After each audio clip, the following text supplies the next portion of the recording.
G'day punters, welcome back. We've got the rapid fire preview show covering 3 races this week. We've got Jason as a party standing in and giving us a hand with our selections. John Walter from racingwatch.com.au. G'day boys. Boys, how are we? Feels like an age since I've seen your faces, or as especially. Good to see you back in the land of the living, PD. We were really worried about you, mate. With the man flu you had there and a bit of a hangover from Warrnambool, but we're looking a million rupee again, mate. Thanks, mate. Thank you. We're going to start off with the Goodwood this week from Morfordville, over 1,200 metres, the Group 1. The rail's out 5 metres. Jason, did you have an opinion in the race? I do, yeah. Just in the last few minutes, In the Boat is a key scratching here, the second favourite. It's out. It's out. As well.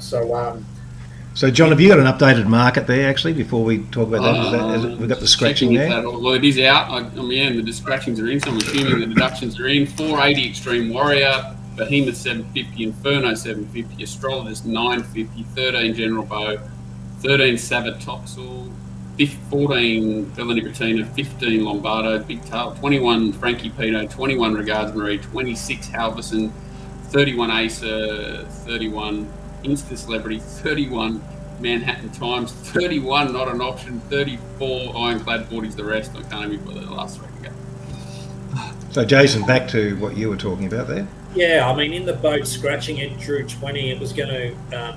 This race has been reported to have an abundance of speed in it. I actually probably don't think with In the Boat coming out, there won't be as much speed as we thought, but Savatu Excel, I expect to cross and lead. Free of Dead will be up there. The Astrologist will take a posse from 6, and it's interesting to see what they'll do with Lombardo from 19. I'll probably presume they'll go forward. So I have done the form on there being a strong speed, but I don't think it'll be ridiculous where you can win from last. I think important to note with the Goodwood, you can get carried away in handicaps with horses with low weights. Going back to Black Caviar 10 years ago, all the winners have had 56 kilos or more of this race, and I think I do like looking at the history of races for things going forward, and 2 have won with 58.5, being Trekking and Stand Around Lane. Look, it's a pretty even race. I'm against the fave. I've just never really been a fan of him. He won that Blue Sapphire at Caulfield. He absolutely trotted him, but he beat Profiteer, and anyone who knows me knows what I think of Profiteer, and even what I think of its service fee at stud. It failed in the Coolmore as fave. It was heavily backed. First up, they truck-loaded it in that race at Caulfield. Look, it won. It sat OSL. It fought. It was a good win, no doubt. It's Our Time was a bit disappointing out of that race, and Current I'm not a fan of. So I just can't get it anywhere near favourite in this race, which means I want to try to look to bet aggressively when I don't like favourites. Look, I've landed on the form from the Mackay here as the leader, the Group 3 race that Free of Debt won. I'm siding with the 2-bet strategy here, and I'm going to go with Behemoth. Look, they ran it in the Goodwood last year. They ran it first up off 2 trials, and it was pretty average. I think they've learnt their lesson from that. Going into it second up this year, he generally always needs that run first up. Look, he had 62 kilos in that first up run. He's run 6th, but if you have a look at the run, he was held up at a vital stage. And when Kayla got him out, he ate the line. I think from 8 here, I'm just hoping he doesn't get too far back. If he can settle midfield, I think, and gets the breaks, I think he's going to be super, super hard to beat here. He's clearly the best horse in the race. I was a bit worried he might have been gone, but I think that first up run shows that he's back. And the other horse I'm going to back here I'm just going to stick with him because I think he's a horse of enormous potential, and that's the Inferno. I don't think he has to get too far back from 3. I think with Zara on, he looked at his last start, he jumped, but from 11 they snagged him. think Zara will be as positive as he can here, and again, I think from barrier 3, when races like this, they fan really wide on the turn here at Morphettville. I don't want to be on horses that are coming 6 wide on the turn and trying to make ground off the leaders. I want to be something that's sneaking a few lengths from a good gate. And I think the Inferno and Behemoth are the two. So I'm going with that McKay Stakes form with those two. And I think hopefully we'll get a result there. John, did you have any thoughts on the race? Not strong. I guess just did the form with that road in as well, and thought they'd definitely get a run along. Tried to find the horse that probably has 1,400 mile form. I thought Regard Marie was a bit of value, drawn inside, coming back on 1,400 metre run. Not a horse that I ever dreamed of trying to think of winning at Goodwood, but just seeing big odds around 20 to 1 in a fast run race, sneaking runs, and I thought it was the same horse. The obvious horse was the same horse that Azza found in what's it called? The Inferno. It hasn't run over sort of a mile here, but does in Australia, but has mile form back home and looks. I'd rather back it to beat Behemoth. I think it's got more upside still in its legs than Behemoth does. I just and I'm happy he gets a couple of kilos off him. I thought he was a better choice than Behemoth, and they were the two that I kind of narrowed it down to in a pretty tough race. Look, for me, Extreme Warrior is the horse to bet around. I agree with you, Jason. Look, it did improve substantially second up last prep, but that was off a 12-day break. It is 4 weeks off since that first up run, so I'm prepared to sort of bet around it and take some chances. I am with you. I do think the Inferno is a genuine chance in the race and currently represents value in the race. So for me, that would be my top pick outside the favourite. I think horses like the Astrologist will race well on speed. Wouldn't be surprised to see it win. It's probably a bit of a marginal bet, though. It's around the right price for me. And if they are running on from the back, and look, we don't normally see this 5 metre rail. I haven't seen it for about 3 years or so. So it's a bit of an unusual position, and sometimes it can be off the inside and helping those horses running on. And if they are, then a horse that won first up at Warrnambool during the carnival, Frankie Pino, is capable of storming home and figuring in the placings somewhere, I would say. So for me, it's the Inferno from the Astrologist, and Frankie Pino, assuming they're able to run on, is definitely some sort of chance in the race. Look, it doesn't end there either. There's probably others as well. Behemoth, I'm probably a little bit against it at the price, but I see what you're saying. I've got it rated up to near its best, and I can't get it below about 15 to 1 here, so I have to sort of go against it. So they're my selections for the race, and I suppose we can move on to Brisbane now.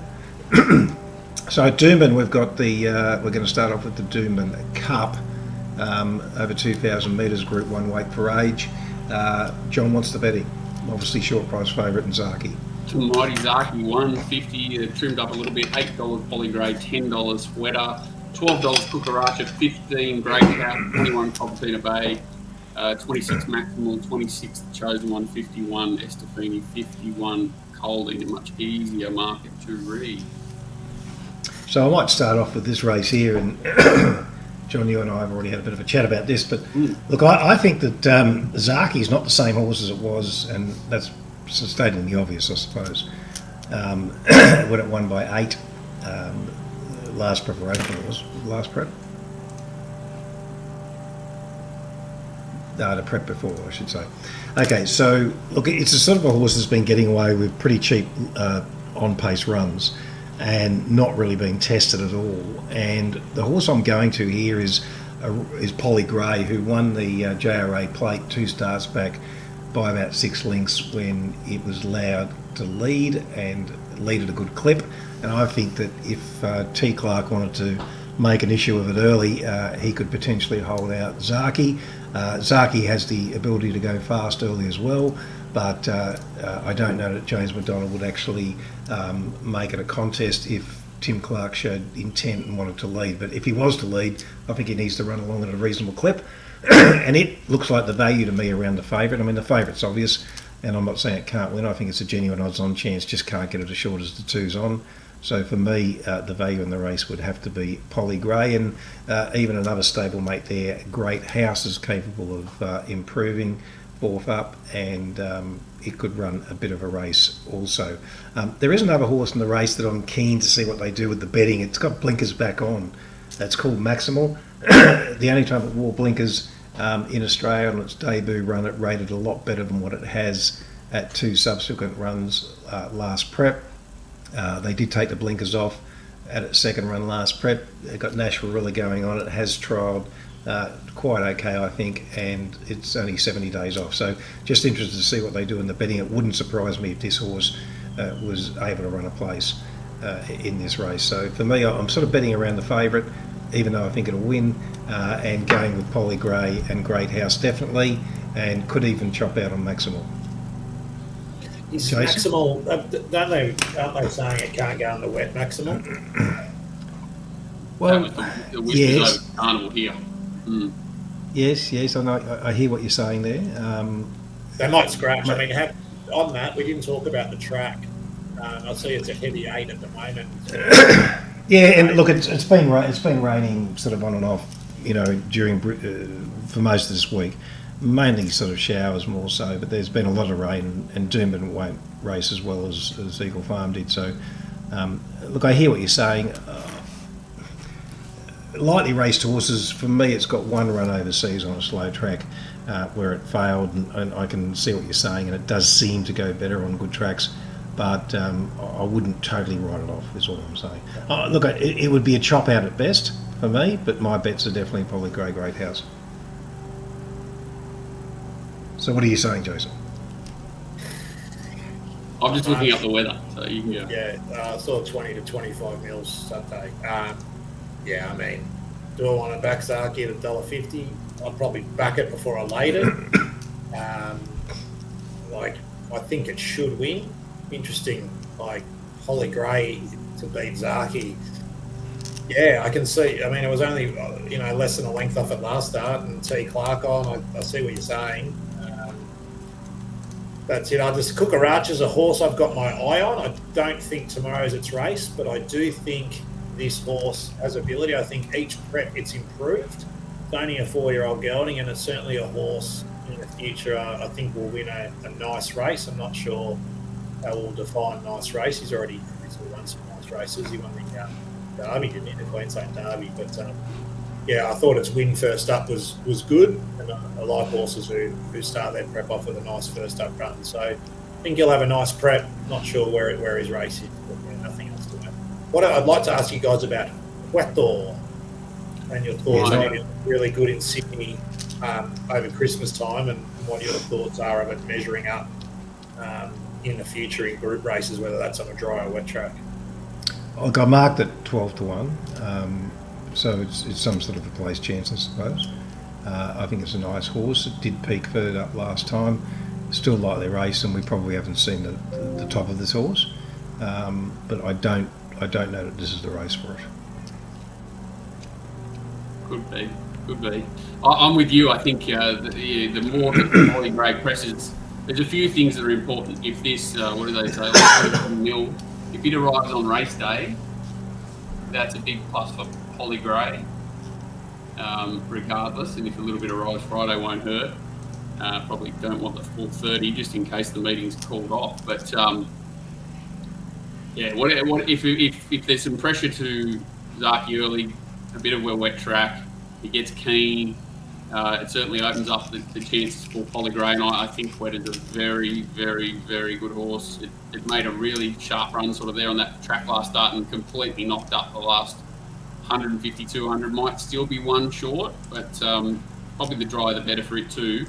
So if the rain comes, I'll be firmly in the corner of Polly Grey. If it doesn't all arrive, I'd probably make it a 2-horse play, Wetter and Polly Grey. I think they're both good bets against Zaki, just because I don't think, I agree with Paul, I don't think it's as dominant as it has been, and $1.50 is just very short. But I think it's a betting race. I think so. Yeah, it's definitely worth a spec in this race to play around the favourite. Normally I wouldn't play around the favourite that's so dominant on figures, but I think there's a case there to warrant betting around that 8-10 to 1 mark. So I think it's good value.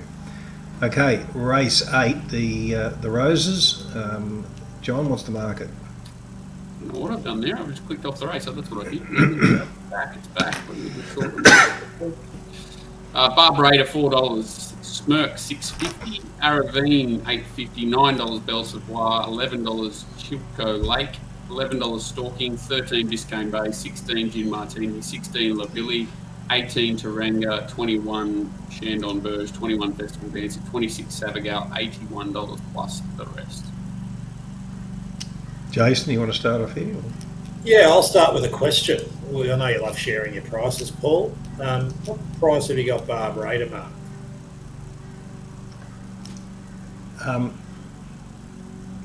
That's a good question. Look, I think it should be. I think it should be longer than the current price, but I think it's one of the main chances in the race. It leads, and well, I think it does, and I think it's a genuine chance in the race. Yeah. Okay. So the reason I asked that question is, so you think it should be longer? I'm surprised it's the price it is, and I'm wondering what I'm missing. I'm not sure where you could find a hole in her form whatsoever. Even if you go back to the spring, it's beating a Delamore over a mile. She was super impressive last week. El Patroness is third. Super running the 1,000 guineas when they stuffed up the prep. Beats Argentia in the CUNY. Runs a good second in the Sunline line. She out the bar. Admittedly, it was just the leader's ridiculous track, and then runs second in the Group 1 over 2,000 last start, and then comes up here to you can nearly call this what the benchmark, 66 for all of them bar a couple.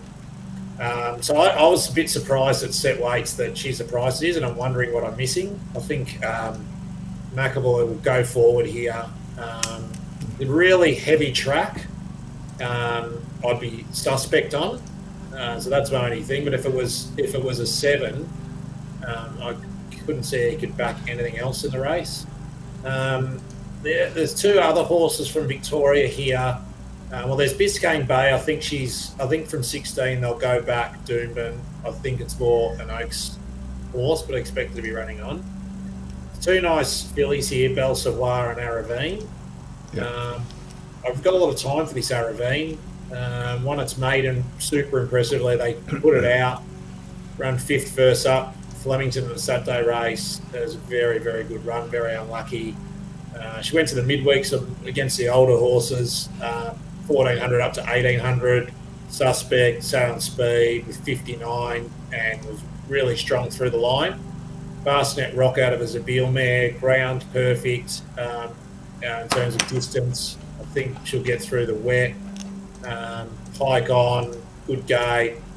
I thought she was a nice chance in this, albeit there's no she's third favourite, which I was sort of quite surprised with. So, and Belle Savoie is another nice horse, just not sure from 15 where she gets. I found it super difficult. You could almost, none of them would surprise, but I thought Barbrader on form on an even track is just clearly the best animal. It's just whether the conditions will suit her. Okay, so you go, John. I agree. I just sort of kept coming back to it and couldn't. I was trying to poke holes in it, couldn't. Its setup's not too bad. 3 weeks between runs. I'm not in love with Kerrin on these sorts of horses that roll forward, and he's not sort of in vintage form. But they were. Can you explain why you don't like him on the ones that roll forward? I'd be keen to understand. Yeah, I think he's a much better stalker of a rider, and he doesn't naturally go forward on too many horses. Like, he's obviously won a couple of Everett's on Redzel, but you can count on one hand how many horses that he's kind of led on. He's about a 5% or less. He leads in races, which is really low, even especially for a top class jockey. That's good intel, thanks, mate. Yeah, and he to me, he's far better at stalking. That's why he's so superior over these distance ranges. He tends to get his timing really right and saves a lot of energy in the run. Whereas, this horse, I'm not saying it won't suit him, but I could think of better, riders to like Nash or Tim or someone like that who can really rate them out in front a bit better. But the wet track, he's probably the worry for sure as well. And I couldn't really decipher a lot of the race. There is the one horse that I've got time for, has the winkers on, and I think it'll only continue to improve his Festival Dancer, and it'll be big odds here in a race that it was the favourite or very difficult for me, and I really couldn't poke them apart. But I just love that the Earl Patroness form lines, and think that's just far better than a horse like Smirk. It's just sort of nearly laughable trying to line those horses up that Barbrader's got. For me, I think that Barbrader leads, and I think it's one of the genuine chances, but I'd like to see a better price for it. I couldn't back it at the current quote. Look, the horse I think represents the best potential value in the race right now is Aravine. I do have it shorter than the current price, and I think it's worth a bet. Belle Savoie, we talked about it, it's definitely a genuine chance, but the thing that brings it unstuck for me is the gate. Where the hell does it go from 15, as you say? And that's the worry, but it wouldn't surprise me if it won, and at better prices I could definitely consider chopping out on it. And even a horse like Chilco Lake, I don't think I'd want to see this go around a loser for me. Interesting horse here, Lay Billy. It's only had that one run there over the 2400 in the Oaks. It's got the blinkers on backing distance. What's it going to be, 20 to 1 or something, John? 16, 20 to 1? I'd be wanting to sort of get involved in that. So for me, I'm making a book, and I'm really just betting around Smirk, who I think is currently definitely under the odds, and a few others in there around that 10 to 1 mark that I think are occupying a bit too much percentage. So for me, Aravine, Barbrader, genuine chance, but would need better prices. Belle Savoie, map issues for it, but wouldn't surprise if it won. Chilco Lake, definitely be having something on it. And even La Ville, I'd be probably entertaining it as well. So really just making a book around some of those chances, not overly confident. I saw what you saw. You should imagine a lot better you can get. Sorry? I saw what you saw with Chilco Lake, especially that last win where that Sprout Wings loomed up to it, and it was just really powerful through the line, which you want to say, and that was on a 10, so the conditions could be quite similar here, and I definitely saw the same thing you did there. Massive class jump at a wild card, I agree. Yeah, but it's a benchmark. They aren't really big class jumps, John, when they're these 3-year-old fillies. I mean, what's the difference between a 68 and this race, really? That's $1 million question. Barbrader is the difference. Yeah, that's the $1 million question. Yeah. If she handles the ground, she'll win. Barbrader you're talking about? Yeah, if she handles the ground, she'll win. But I think it's a big if. Well, you can ignore that run at Randwick on the heavy because it lost a plate that day. So I wouldn't be judging it on that at all. Barbrader we're talking about. Yeah. But as I said, look, I'm just making a book at the value, and we're just betting around the favourites this week, I suppose. That's really what it comes down to for me. Anything else, guys, that you want to mention? I'm just looking forward to diving into the 20-horse fields at Rose Hill on Saturday. It should be just exciting. 10 races, 20 horses. You'll win, Pep Ball. I won't. That's all right. That's life. I've come to terms with it. You're going to declare one for us now, John? No. I've tried. I've spent a long time in the meeting. It's very difficult, but you get so many distractions in Sydney. Nothing really happens till race day morning anyway.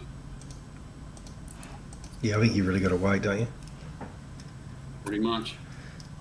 There are a few bets there, though. Okay, boys. Aravine is in Sydney as well, but surely they'll run Queensland. Well, you'd think so, but that'll change it a bit too if they don't. So, hopefully, you can bring you some gold punters and you get a win out of all this. And we'll see you, John, on Monday for the review and go through those races then. I'm not sure which meeting we're going to cover yet, but we'll work that out closer to the time. Thank you, Jason, for your input, as always, and we'll catch you next time. Cheers, boys. Cheers, guys. Good luck.